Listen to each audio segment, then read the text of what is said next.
Jeshi la Polisi mkoa wa Morogoro naendelea kutoa elimu kwa watumiaji wa barabara kupitia vyombo vya habari, kutoa elimu kwenye stendi za mabasi, vijiwe vya bodaboda, pia katika mashuleni, tunapita shuleni tunatoa elimu, lakini katika mikutano mbalimbali ya wananchi.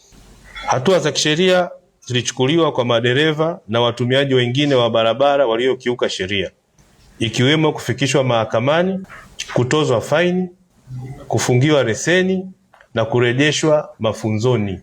Katika kipindi hicho cha Mei 15, 2026 hadi Juni 10, 2026, madereva 9 walifungiwa leseni, ambapo kati yao 8 walifungiwa kwa kusababisha ajali zilizosababisha vifo na majeruhi. Dereva mmoja alifungiwa kwa kuendesha gari akiwa amelewa.